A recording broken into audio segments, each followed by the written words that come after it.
প্ৰথমে পৰ্যটন কৰি সপ্তলিকা ধৰিত্ৰী সাংখ্যতত্ত্বমী কৰি প্ৰচাৰ তাৰ পাছত পাতালত কৰিম যোগ সাধনা বাৰু মাতৃ থাকিবা তুমি এই আশ্ৰমে উচিত সময়ত তুমি মুখ্য লাভ কৰিব পাৰিবা মই এতিয়া আহিলোঁ মাতৃ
Your মনৰ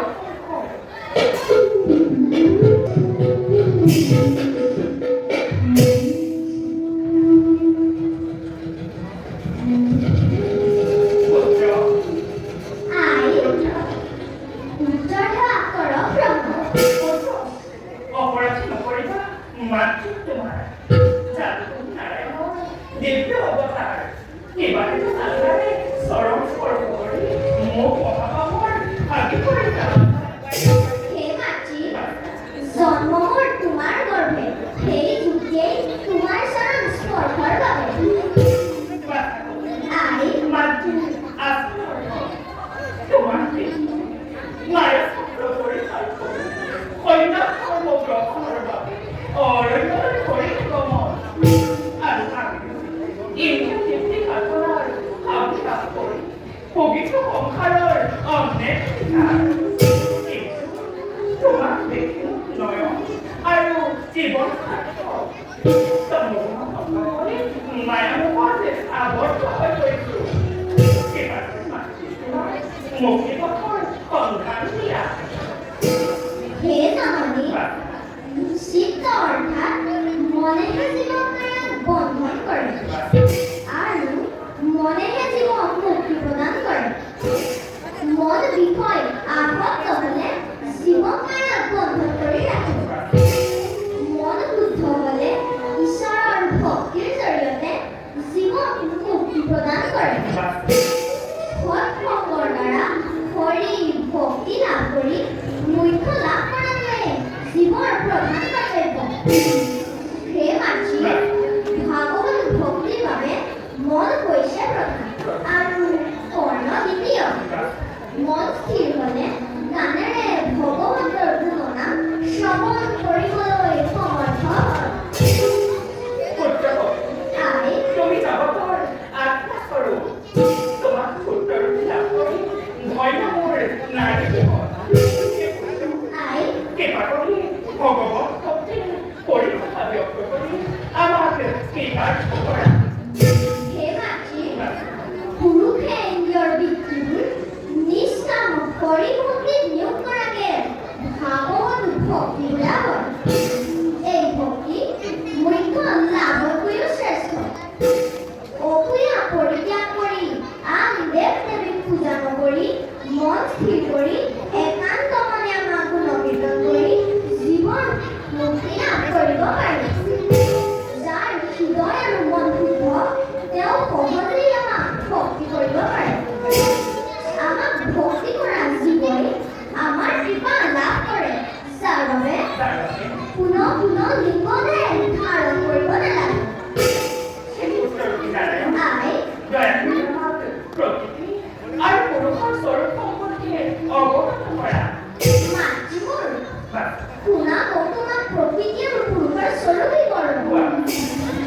শুনা মাতৃ, আমি ঈশ্বৰ আৰু জীৱৰ স্বভাৱবোৰক প্ৰকৃতি বুলি জানিবা।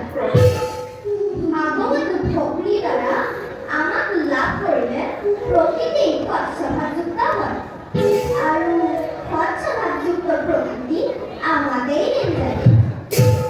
আমাক এৰি যিজনে আন দেৱ দেৱীৰ প্ৰতিমা উপাসনা কৰে তেওঁৰ দুখ আঁতৰি নাযায়। তেওঁ সদায় প্ৰকৃতিৰ দাস হৈ জীৱন ব্যতীত কৰিব লাগে।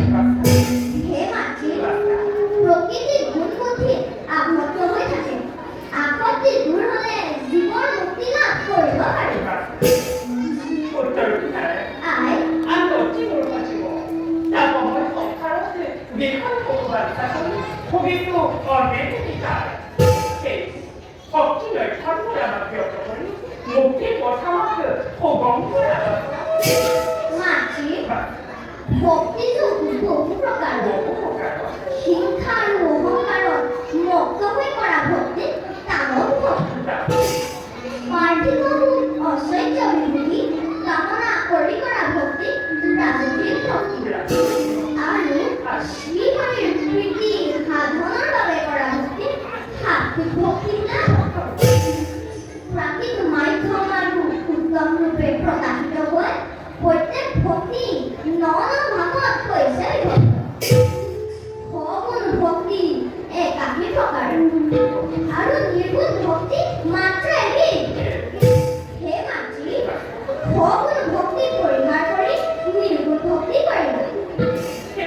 লক্ষ্মীনাৰায়ণ আই নিৰ্গুণ ভক্তিৰ স্বৰূপ কি? হে মাতৃ সকলো প্ৰাণীতে ব্ৰহ্ম দৰ্শন কৰা ধৈৰ্য আৰু বৈৰাগ্যশালী হোৱা জিতেন্দ্ৰিয় সাধু ভংগ হৰিনাম কীৰ্তন কৰা নিজকে ঈশ্বৰৰ দাস বুলি মন পবিত্ৰ কৰি ৰখাসকলেহে ঈশ্বৰৰ কৃপা লাভ কৰিব পাৰে আৰু এই ভক্তিকেই নিৰ্গুণ ভক্তি বোলা হয় স্বৰূপাৰ্থত কোনো ফলৰ বাঞ্ছা নকৰি ঈশ্বৰক ভক্তি কৰাই হ'ল নিৰ্গুণ ভক্তি আই যদি কোনো ফল বাঞ্ছাই নকৰে তেন্তে ভগৱানক কিয় ভক্তি কৰে? যোগ্য প্ৰশ্ন কৰিছা হে মাতৃ শুনা